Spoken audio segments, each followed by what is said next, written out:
Okay, thank you very much. Welcome everybody to this Overview and Scrutiny Committee meeting.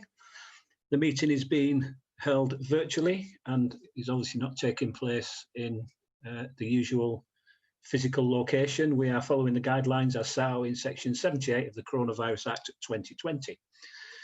The council will be live streaming the meeting to the Barrow Borough Council YouTube channel, which can be viewed if you so wish to.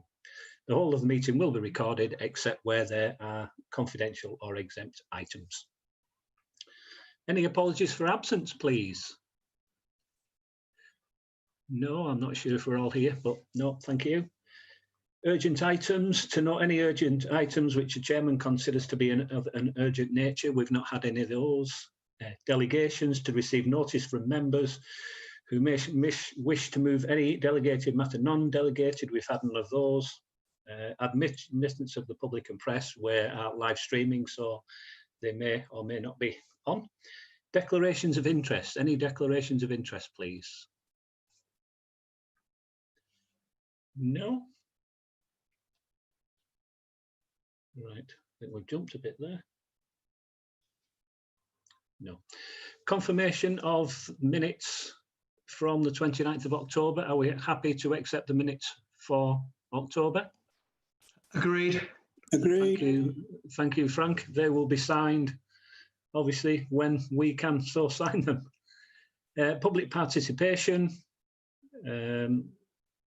Any questions that need to be raised by the public needs to be submitted several working days before. I think it's 2 working days. We've had none for that. We've only got one item today for decision, item 8, update report from the working groups. I have been informed by John Penfold that Graham Barker is going to give us an update on environmental and licensing. Is that correct, John? Yeah, and if Graham could go first, that would be really helpful. Okay, yeah, we're happy to do that if you want to. But can I just say, Chair? Yeah. Chair, I want to thank Graham for coming and John for getting them, because we did ask this at our little COVID meeting the other week, as you remember. And it's nice to see somebody coming along. Thank you very much, Graham, for coming along. Thank you. Thanks, Bill. Okay, Graham. Okay, yeah, so, and thanks for inviting me along today, Chair. Just wanted to give you a little update of the things that really have been going on with our engagement with businesses and licence holders, probably over the last 7 days since last week's announcement of the tiers and going forward into this week, and what our plan is going beyond that and up to Christmas. But basically, we've contacted over 300 businesses via email or phone, and those businesses have been in the hospitality and beauty sectors in the main. During the summer, we started to collate as many email addresses as we possibly could of the local businesses in the town, and that's enabled us to get information out really, really quickly. So when the tier system was decided last week, information on what hospitality and business and the business sector have to do in tier 2 was communicated out really, really quickly. And then rolling on from that, when the regulations were passed earlier this week, we've provided an updated guidance, in particular for hospitality and pubs and clubs and bars, which there seems to be the biggest changes in this current tier. And we put together we'll call it an FAQ sheet, so frequently asked questions. We were inundated with calls around hospitality and what can now be done and how can they serve alcohol and how can they provide food. So the licensing team, along with the food EHOs, have put together a fact sheet that we've managed to get out to all the pubs and bars and some of the sports clubs, because they sell alcohol. And that's gone out over the last few days. The last batch of emails went out today, and that's covered off again about another 300 businesses contacted along that route. Not all pubs and clubs, so we've started to widen our net. And then finally, later on today, we'll be providing some updated guidance to gyms. The guidance is mainly around exercise classes and whether they can continue in tier 2. The government guidance in one part says yes, and in another part says maybe. So the maybe is needed, just needed clarifying. So those sorts of things have to be done in a COVID secure manner. So they have to have done the right sorts of risk assessments. So we're working with the gym sector if they need any assistance on their COVID secure risk assessments. They should already have had those in place. So we're quite fortunate we don't have many of those premises to deal with. So that's really it in a nutshell. But what I can tell members is that last week we had feet on the ground with our COVID marshals, and they're based not only in Barrow Town Centre, but right across the borough, and have visited in Dalton and in Askham and Isleworth and the outskirts. And they are there not as in an enforcement role, but in an engage and explain role. Last weekend was their first weekend, which was very quiet, of course, because we were still in lockdown. But the feedback that we've had going into this week has been very positive from the public, really wanting to know what they're there for and why they're there. And they are there just to help people and give that advice. And they've been engaging this week since businesses have been back open, engaging with the businesses that are now allowed to open. They can help that. They can help businesses so far, but when it comes to enforcement, and I'll touch on that later. But when it comes to enforcement, it will come back to the local authority. They're not authorised to take any enforcement action, but they are our eyes and ears. They're also cleaning. They're cleaning touch points, which was part of the contract that was awarded for this. So door handles, benches, seats, all those things that the everyday person will touch as they go in and out of shops. And that's one of their part of their remit is to clean touch points, including the little buttons you pressed across the road and the like. So they are quite visible. They look something like a PCSO or a police officer or something in between. So they've got high-vis vests on with COVID Marshal written on the back. And in addition to the daytime work, we've 2 additional COVID Marshals working in what will be the nighttime economy, although that's restricted at the moment to 10 and 11 o'clock closing. And they are also linked up with the licensing police to help in the nighttime economy. So that's really positive work that's gone on in the town centre, and we're getting really good feedback. I'm quite happy to feedback additional information in the future on the work that we've been doing across licensing and the business team here to members of this committee or any others. And that's it in a sort of a nutshell. As for enforcement, and just one little word on enforcement, businesses in the district have been very, very compliant. We've only had a few minor issues to deal with, and only one major one in the last month during the lockdown, which is really encouraging that businesses have taken on board the requirements, and we've not had to take any sort of real enforcement action against many. I say one business out of all the businesses in the district we had to take enforcement action on. In the first lockdown and the reopening, so from the first lockdown, was the beauty sector that felt quite difficult for them to comply with the requirements. We've not found that again in coming out of the second lockdown. So lessons learned in the beauty sector from coming out of the first lockdown have been carried forward. So that's the sort of enforcement in a nutshell. Business grants are still available for businesses in the town.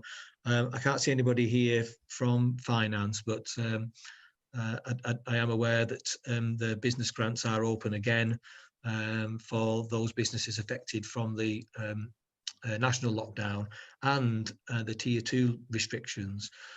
So if any local businesses are listening into Overview Scrutiny today, is to check our website for details as they become available, as the grants become available. Thanks, Chair. Okay, thanks, Graham. Just before I open it up to questions, could I just ask a quick one in regard to the COVID marshals, which you mentioned, and you did mention the evening, them being out in the evening. What health and safety measures are in place to protect them in the evening? I know it's quiet now, But obviously, it's going to get a little bit more busy.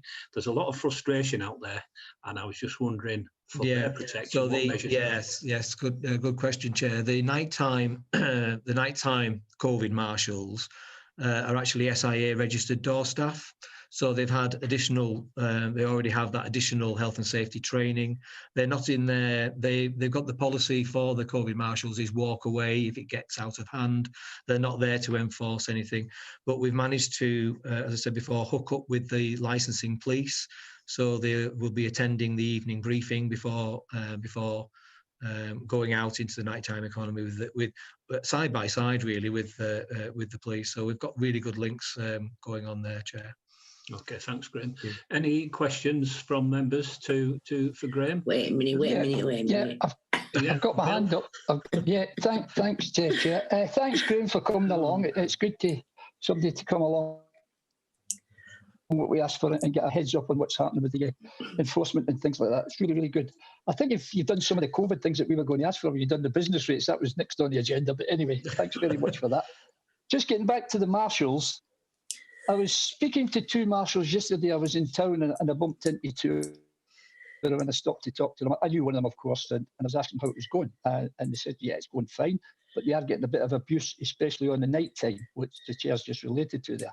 And it's mostly off of youngsters. Now, this is something that we've got to, and I said to them, well, look, don't take any nonsense. Get to the police. You've got the thing. Get it sorted that way. And they said, right, no problem with that.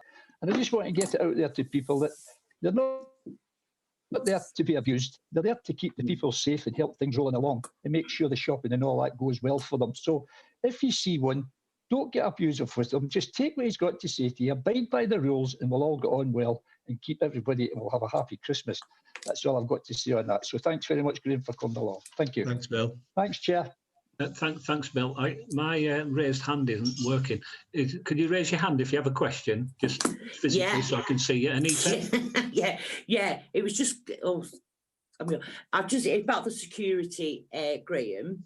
If the COVID marshals, will they actually be wearing body cams? Yes. All right, good. That's what. Good. Yeah, well, as Councillor McEwen will vouch, they're quite visible. The vests that they wear are not dissimilar to the PCSO's vests, so fitted with body cam. And I think what Bill was relating to there was the early evening and the youngsters. Now we've got places open later in the evening. The SIA registered marshals who know how to deal with people in the nighttime economy. They're deployed at the weekends, and we won't forget the outlying areas either. So I'll be tasking them to not forget the pubs and clubs in Dalton, and ask them in the outlying areas as well to cover that brief off during the time that they're with us. They're with us for another 12 weeks, but we've asked for additional funding, if all goes well, from the County Council's budget, coronavirus budget. Hopefully we'll be fortunate to get that funding, and then that will extend the COVID marshals right through into the summer, and that will see us hopefully coming out of further restrictions or future restrictions. Brilliant. Thanks, Graham. Thanks, Graham. Anybody else? No, I can't see anybody else. Yeah, just a quick one, Chair. Just a quick one. I forgot to ask before. Graham, are they allowed to go into shops? Are they allowed to go into shops and monitor people doing the right They thing? can, yes. So part of that bill was to engage with shop owners. Again, it's for us, it's intelligence gathering as well. Local authorities have been given new enforcement powers with what's called the tier restrictions. And additional enforcement powers, which has made enforcement more robust for local authorities and probably more proportionate. So the new enforcement powers issued to local authorities this week are very much a more staged approach than the previous. So yes, they are our eyes and ears at the moment, Bill. Thanks. Thank you. Thanks, Bill. Derek, did you have something? Thanks, Bill. Derek? Yeah, just one comment. I was in in town yesterday speaking to a group of people, and they said someone was going into McDonald's without a mask, and a member of the public said to the marshal, there's somebody going in there without a mask. And the reply was, it's got nothing to do with you, just keep your nose up. So that's just a comment that was made to me. We'll feed that back, Councillor Gorn. Thank you. Interesting. Anything else? Graham, in regard to the pubs and clubs and restaurants and goodness knows whatever else you put letters out to, and I think you did say you have done a bit of physical attendance.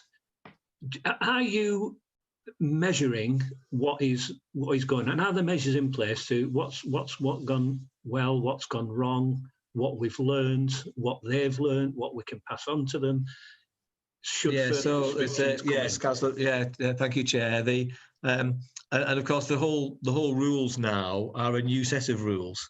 So we've got some engagement with licensees where we feel are of the highest risk, and those are premises that would not normally be serving food. But to consume alcohol under the new tier system, it has to be part of what's known as a substantial meal, or in the regulations, a table meal. And there's been great debate nationally about what a substantial meal is, and I'll not go into that now.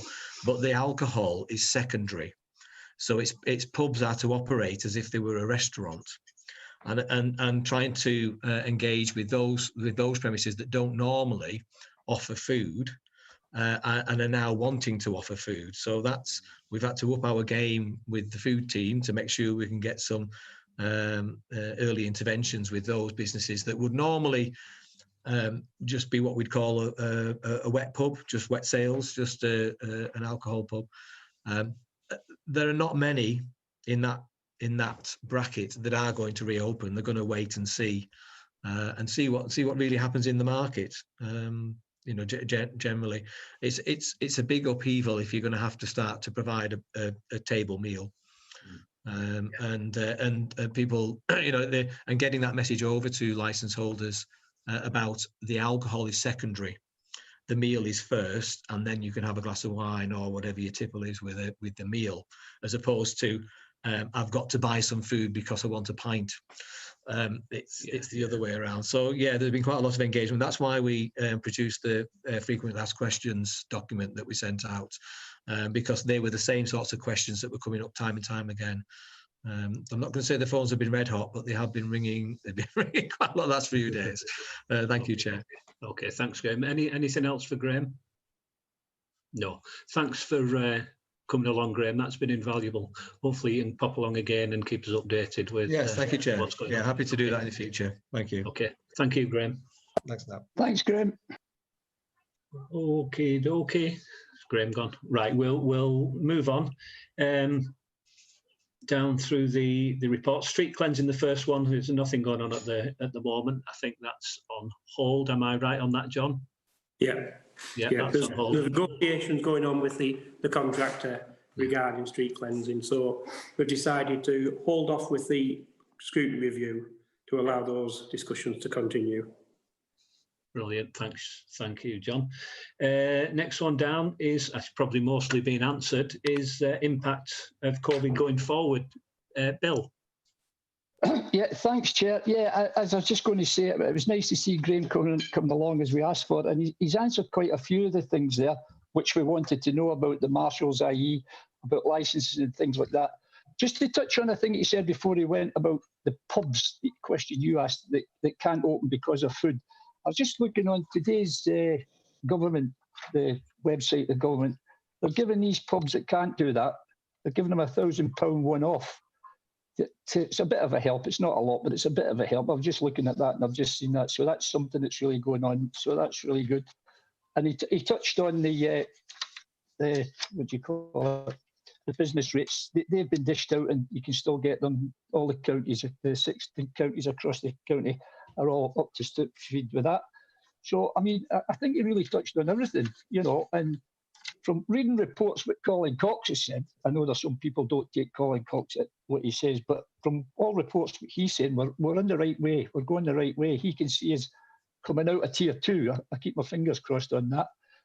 And maybe that's before the vaccinate hits the streets. So let's see if we can go with that. That would be really good. So apart from that, if there's anybody else who's in our group wants to ask any questions, fire away or give any comments. Thank you. Thank you, Bill. And the whole aim of this committee is to ensure that we, as members of the Borough Council and officers of the borough, that we're protecting ourselves, we're doing everything that we need to do, and to ensure we're doing everything that we need to do to keep everybody safe. So that's why we're looking at the COVID one. Any questions for Bill? Yeah, can I just sort of make a couple of comments on the business grants? Yes, please, John. Yeah, so I got information at the beginning of the week, and at that point, the local restriction support grant closed, which is a little bit confusing because it isn't closed, it's open, but that's for premises that have closed. So that is still running. So it ran up to yesterday. And we had 231 applications and we paid out £337,000. The open one, which is for businesses that are open, but their business is affected by the COVID, that started yesterday on the first day we came out of lockdown. In addition to that, there's what's called additional restriction grants. And that is essentially targeting people that are self-employed but don't wholly own the business. So if you go to a hairdresser's, there could be a chair owned by another self-employed person, similar to beauticians. We haven't got the full guidance on that yet, but we're expecting that one to start on Monday. And then the new tier 2, because as Graham said, we have moved into different rules for tier 2. That started yesterday as well. So the applications can start coming in now. Okay. Thanks, John. Frank? Thank you, Chair. That's useful information, John. I just wondered if we're going to do some media around that to let the people of the borough and the businesses of the borough know how much we've helped and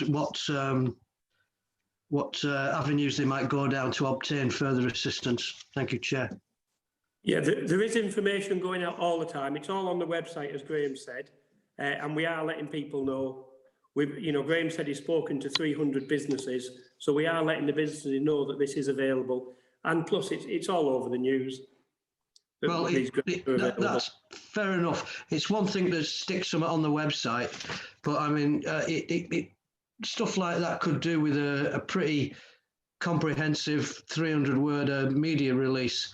If we can manage to arrange that, in my view. Thank you, Chair. Okay. Thank you, Frank. Bev? Yeah, it's just a feedback about a local school had an outbreak. It was actually a community outbreak rather than a school outbreak. The school managed it really well, but we found out that they didn't have enough IT to have remote learning. They only actually had year 5 in school at the time. And we were looking at remote learning, and I have to say within less than 12 hours, the Borough Council and the County Council and members of the voluntary sector working together, we managed to source the IT for the kids in that school. So it's really just to highlight that when things do go into crisis, the response is really good, really appropriate, and fast. So pass that on to Bill, really.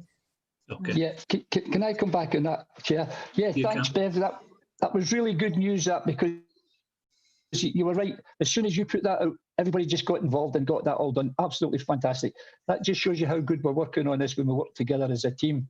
And just to go on another wee bit, there's some good dates coming up, or bad dates, can I say. We've got in January, let me go back to my little notes.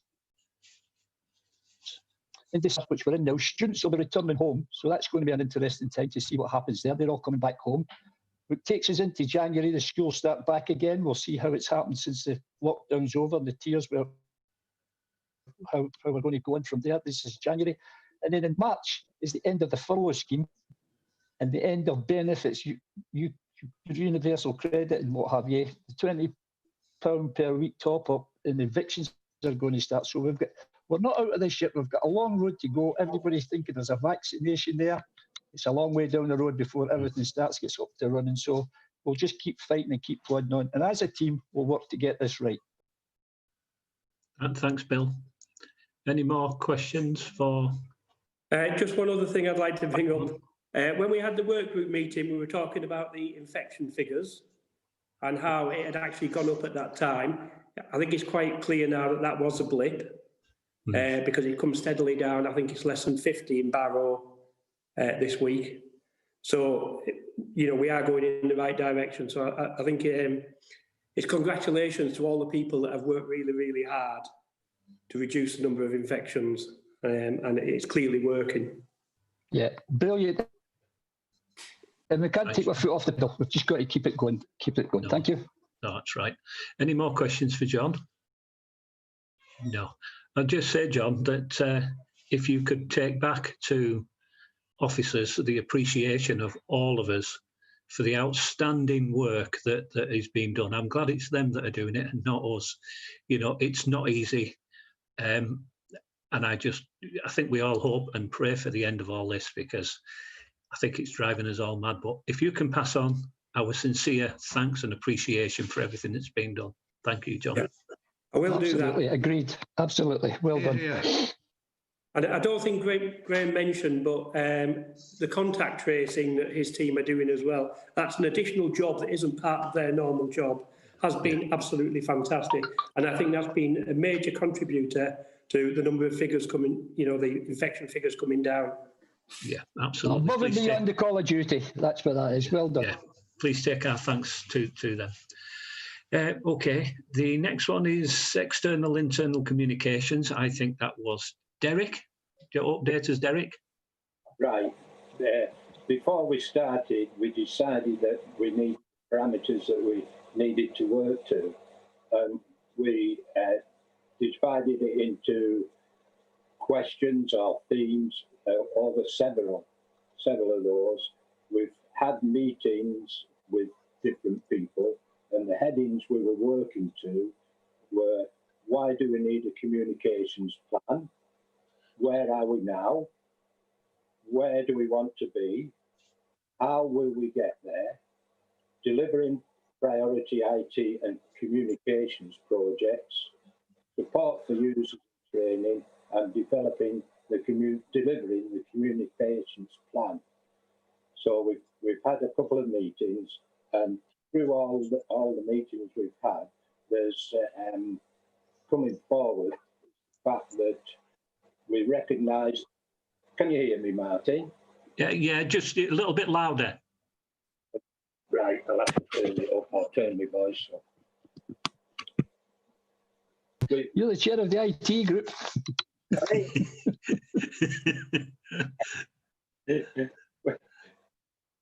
We recognise from the start that there's no dedicated communications officer to implement any communications plan in the council, but this is being looked at present by the chief exec and the team to see whether or not we can afford a proper communications officer. At present, our communications, the external communications, are being run by this outside contractor group, and the contract has been extended to March, bearing in mind all the things that are going on, and the COVID threw us a bit. Right. The people we spoke to, that was the chief exec and our communications, our customer services manager, recognised the fact that the equipment that we're using is not up to standard. That's what's required. the iPads were initially put in to provide, instead of using paper, to give us something to look at when we went to meetings rather than shuffling a sheet of papers around. But they're not adequate for what they're being used for at the moment. That is sending messages and emails and whatever else is required. So we need to look at that and update our equipment, but again, bearing in mind the cost. The other things that we would need looking at is the fact that we use an outside contractor to provide some of our IT apps and whatever. But in the future, there's talk about us changing the system over in the future to Windows. The question was asked whether or not the iPads, if we're still going to keep them, will be compatible with Windows 365, which is the one used around the world. We don't know this. So that's one of the things that we need to be looking at. We've produced a load of notes, but it all boils down to virtually the same thing, that the equipment that we've got at present isn't adequate for our needs. So that's being looked at now. The other thing is that there is an IT plan, a strategy being developed. So we're letting that develop, and then we're going to look at that, but we'll decide at the end of that what needs to be taken forward. So anyway, that's where we are at the moment, but we did stipulate that, and I think it's in the notes, that before any IT or communications plan are put out for acceptance, that they come before this committee so we can ratify them. So that's about it. Any other members of the committee can chip in now if they want. Okay, can I have a couple of things there, Derek? Particularly on the IT front, there's two elements. Firstly, each of the chairs have got laptops that are probably quite expensive laptops that we can do absolutely nothing at all with. You put a password in and you can only go on to Zoom. Now, that's £1,000 worth of equipment that's sat here looking at me that's pretty useless. And the second one is I've had a couple of calls this morning in regard to iPads, and people can't get onto their iPads because it's asking for an Apple ID. Yeah. So they're locked out, and phone calls have been made to IT at the town hall, who have said that some passwords are shared between 2 or 3 members. And if a member puts the password in and it fails 2 or 3 times, everybody is locked out of their computer. So they cannot, or some members cannot get into their iPads, which doesn't help if you've got meetings coming up. So I think the main thing for me, and it keeps popping up on mine, is that the iPads, they're locked down that much that we can't really do a lot with them. You know, if something comes up and says enter, you know, something's gone wrong, you need to enter a password, we've no passwords. Surely we're mature enough and sensible enough to be able to control and have a password to open up and reboot our hardware, and we can't. So A, laptops are great, but they're not really much use, and B is the not being able to access your iPads because there are shared passwords and we're being locked out. Yeah, one of the problems with that, Martin, was highlighted the fact that a lot of people hadn't changed the password from when they got the initial one, which is barrel 1. That was the initial one that was put forward, and a lot of people haven't changed. So that's got problems. Maybe I shouldn't have mentioned it in this, but that is a problem. Maybe we'll have to edit that bit, Derek. That's not. We'll look at that. Any questions? Any questions for Derek? No, no. That's great. Thank you very much, Derek. And at the end of all these, obviously reports and groups of activities that are going on, we would hope for and expect recommendations, because at the end of the day, that's what's going to go to the exec and then to the officers, whoever it is, to be able to rectify those problems. So thanks for that, Derek. Yeah, there's just one thing that we're holding back now at the moment due to the fact that there's a lot going on, not the least is this devolution problem. So hopefully we'll get another meeting in before the end of the year, and then we won't expect anything, or you won't expect anything till the new year. Okay, thanks, Derek. Can I just step in? Yes, you can, John. Right. There's a report going to the executive on the 16th of December proposing a new platform for IT. And alongside that, we're going to have a project board, and the chair of the executive will sit on that board to make sure that we get members' views as part of the upgrade of our IT system. The reason chairs were given laptops was because you can't look at your iPad, you can't look at your Zoom meeting on your iPad and the agenda at the same time. So the idea of the laptop was that you use that for Zoom and you have the agenda on your iPad. And that was the only reason that chairs were given them. In addition to the chairs getting them, all 12 members of the executive committee have been given laptops as well. And laptops will be a key part of the IT equipment going forward. Okay, thanks, John. I suppose £1,000 on a laptop as opposed to, I don't know, £100 on a tablet. Money might have been better spent spending £100 on a tablet to do the same thing. Anyway. Well, we have to make sure that our systems are secure, because the risk of a cyber attack is increasing. We're being warned by all sorts of organisations on a daily basis of the increasing risk of cyber attack. So we need to make sure that the equipment's locked down. I can assure you the equipment's locked down because we can't even get into it. That doesn't mean a cyber attack can. No, I'm just joking. Thanks, John. Any questions for, was it Derek? No. Brilliant, thank you. The last two, I don't know if Bev wants to say anything, are member training working group and corporate parenting group. Do you want to add anything, Bev?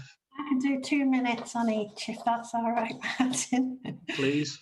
The member training working group recently hosted the North West Employers session on local government reorganisation. I think you'll have noticed that following our full scrutiny review, we asked for a lot more member briefings, and we're getting a lot more member briefings. The recent one being on Peel Island, and there's one next week on local government reform.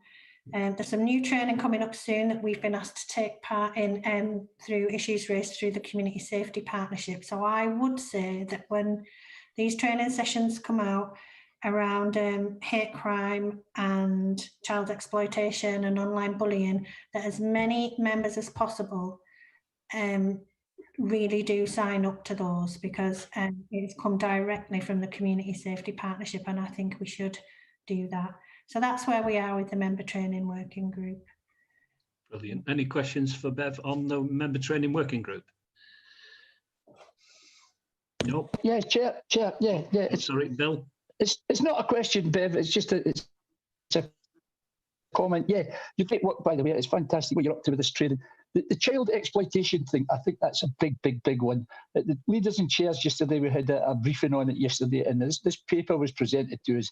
Absolutely horrendous, the paper that we've seen, and you know, it needs a lot of looking into. So yeah, well done, Bev. Thank you. That's why I think, Bill, because of the information that you've received, we need to be, it's a very sensitive, especially in Barrow, it's a particularly sensitive issue, and I think we need to be careful how we approach it, but we shouldn't avoid taking part in the training. So Absolutely, Bev. Thank you. Thank you, Chair. Thanks, Bill. Thanks, Bev, for that one.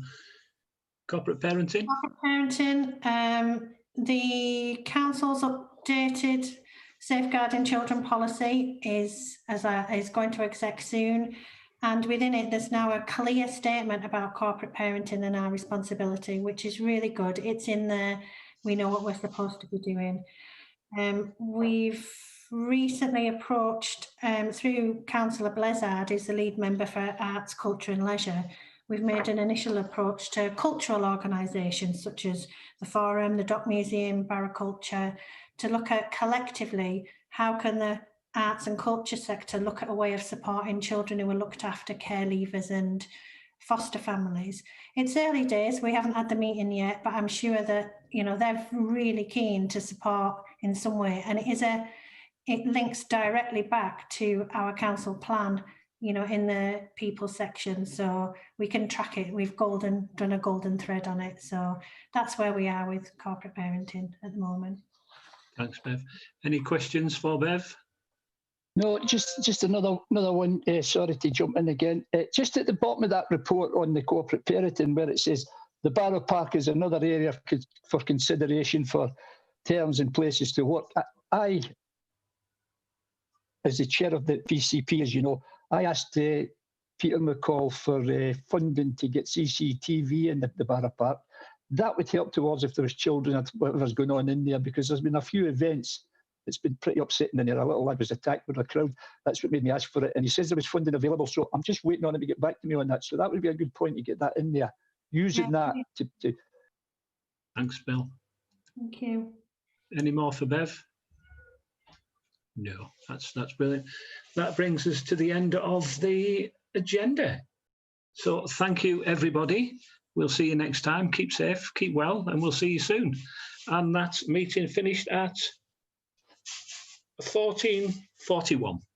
Thank you.